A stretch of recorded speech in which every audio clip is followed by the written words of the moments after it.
Hi beautiful one, welcome back. I hope you're doing awesome. Today we're going to talk about the old paradigm and the new paradigm here on this planet Earth, and what we're experiencing right now as we're in this transition phase between the two. The way Hindu teachings look at this whole situation, and what we each can do to work to make things better for everyone. Awesome, I'm excited. This is going to be a good one. Let's get started. Intro.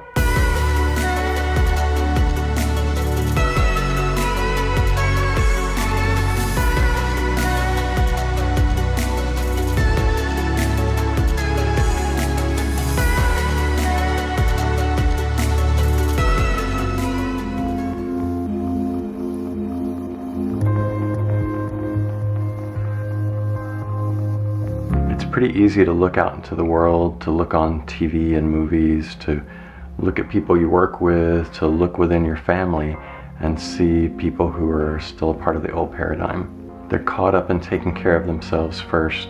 They might consider themselves to be loving and compassionate, yet there's one or more groups of people that for whatever reason they feel are less than them.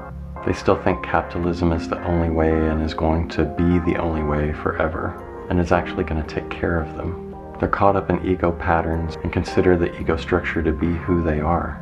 So often, to most of the time, they're caught up in their ego patterns and living out some crazy, emotionally driven reality.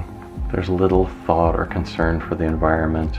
It's a concept to them that they might talk about in conversation, yet they still grab their fast food almost daily, throwing away the styrofoam and plastic and paper that it comes in. Buy all of their food in plastic, use pesticides and other toxic chemicals around their homes and families, and often use religion as an excuse for oppression, violence against, and even killing of other people who they've decided are the enemy, in the name of religions that specifically speak out against killing others.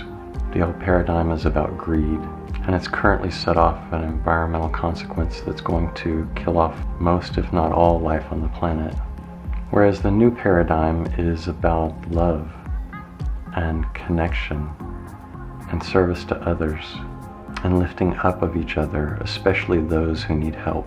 It's about non-judgment and compassion, equality, equanimity. People who are manifesting the new paradigm have a light shining out of them that other people can see and feel and experience and either be attracted to or repelled by, depending on how deeply they are in their ego patterns in the old paradigm. More and more people are being born into the new paradigm every day, and I think a large percentage of the population is kind of straddling the paradigms. Most of their being still in the old paradigm, a little bit in the new paradigm, but it freaks them out because they don't really understand it or know how to process it or control it. The new paradigm is forgiveness and unconditional love, taking care of the earth and the environment as a part of our body, taking care of each other as a part of ourselves. The new paradigm is about one earth, one world, one people. The old paradigm is about separation and ownership, nations and patriotism. The new paradigm is about caring for everyone and everything as yourself. Right now, the old paradigm on this planet seems to be freaking out and trying to destroy everything as fast as it possibly can in its fury of not being able to control it, while the new paradigm is growing and getting more and more vocal within the world. I think it's important to always remember that this, as well as any duality that we can see, is just a way of looking at reality. No duality is actually the absolute truth. It's just a story that we're playing out here within the creation. So while the old paradigm seems really bad and the new paradigm seems really good, they're really just different sides of the same coin. They're different waves of experience passing through our reality. The Hindu teachings have a lot to say about this. They talk about the Yugas. These are ages of maturity and experience that our reality goes through. Starting with the golden age where everything is beautiful and perfect and harmonious and unconditional love and everything that we could possibly wish for. And then the next age where things are slightly degraded, and the next age where things are degraded more, and then the final age, which is the Kali Yuga, where everything just completely fucking falls apart, where darkness seems to reign, where evil people completely take over and greed and selfishness and ego patterns run rampant, which sounds like exactly what we're experiencing right now. There is no exact timing on the yugas, how long each one of them last, although several Hindu scholars over the years have come up with different time periods for each of them. I personally see this as sort of a repeating octave that is not necessarily a certain number of years, but just cycles over and over and over depending upon the needs of the reality. The Kali Yuga is the age of entropy, where everything completely ages and breaks down. It's old age, moving into death. And then what follows death? Rebirth, the golden age. So the teachings are that everything fucking falls apart. We learn through this experience, and then it's followed by the golden age. And that there's a certain overlapping as you get closer and closer to that changeover. It's supposed to be a fairly dramatic changeover, but no one knows how long this transition period is going to last. I've spoken with the Divine Mother quite a bit about this, about why so many things are so incredibly horrible in this reality, and what we can possibly do to help change things and make things better.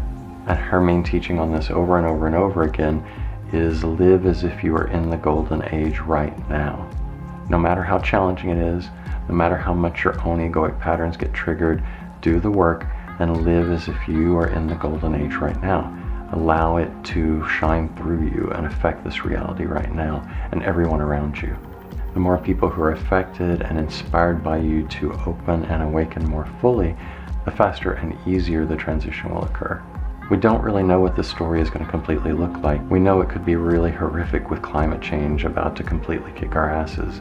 But the clearer you and I become, and the more clarity we transmit to this reality each and every day, the better off we're all going to be. So that requires us doing our work. Whatever works for you, whatever brings you to this present moment, to the clarity and the truth, whether it be Zazen or other meditation or walking or dancing or whatever takes you there. Not casually, but with full intention and fierceness. Dream and shine. Be the best you possibly can be here in this reality. Shine out into the world. Allow the light and the presence of the all which you are to shine and radiate through this body into this reality. Awesome. Let me know in the comments below how you're dreaming and shining in the world, or what you're doing to help others dream and shine. I'm extremely grateful that you're here, and I love you very, very much. I hope you're having a beautiful day. Peace.